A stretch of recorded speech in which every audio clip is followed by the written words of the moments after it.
Почитувани сограѓани, денешното наше обраќање е реакција на пресконференцијата на градоначалникот на општина Гевгелија господинот Франков во врска проблемот со водата за пиење во општина Гевгелија.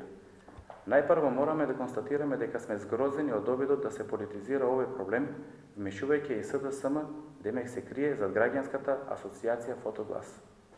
Додека пак отпочнувањето на изградбата на бунарите кај река Вардар во време на предизборие само потврдува дека поважно е да се ќари некој ситен политички поен, отколку реално и навремено да се решаваат проблемите.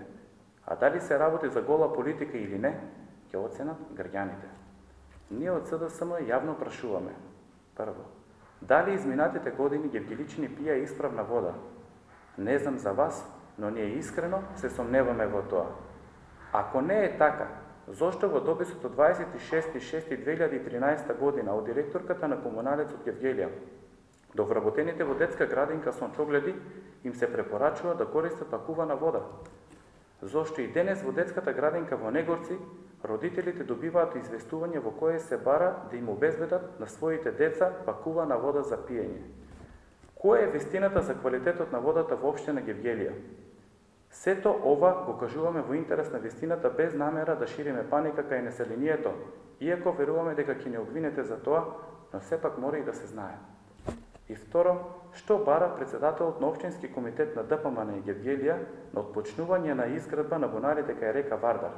Дали е личен ментор на градоначалникот или пак изградбата на бунарите ќе биде финансирана од касата на ДПМН?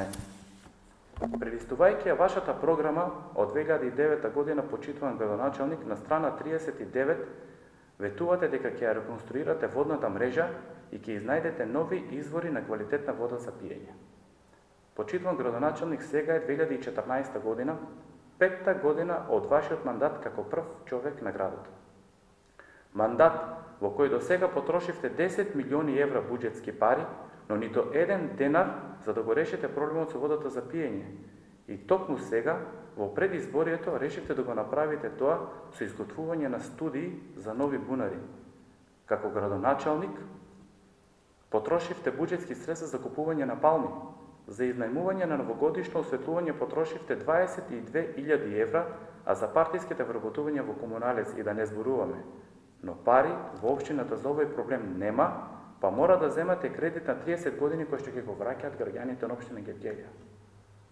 Само да ве подсетиме дека во наше време беа обезбедени грант средства од 9 милиони евра за изградба на регионална депонија, без да се потроши ниту еден денар од општинскиот буџет или кредитно да се задолжи општината.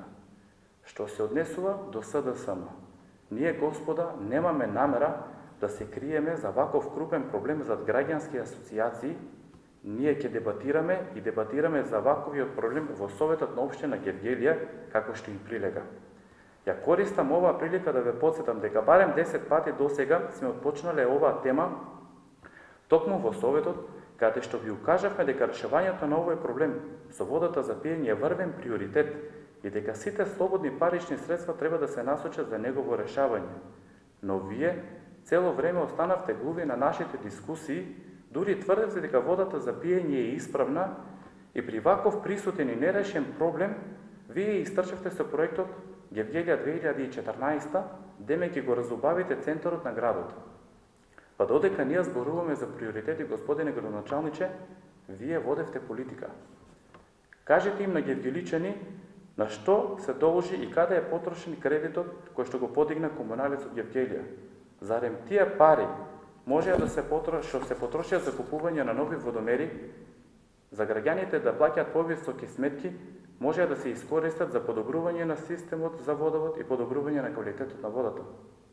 Што е со добивката што ја оствари комуналец, што ја остварува комуналец секоја година и зошто истата не се користи за решавање на овој проблем или е поважно да се вдоми во него уште некој нов партиски војник? А на крај, вам, господо од ДПМН, ви препорачуваме да се навикнете почесто да ги слушате критиките на граѓаните, без разлика дали ви се допаѓа тоа или не, и дали доаѓаат од здруженија или од поединци. Во тоа е и суштината на демократијата, бидејќи гласот на народот е секогаш најреална опозиција на било која власт. Ви благодарам.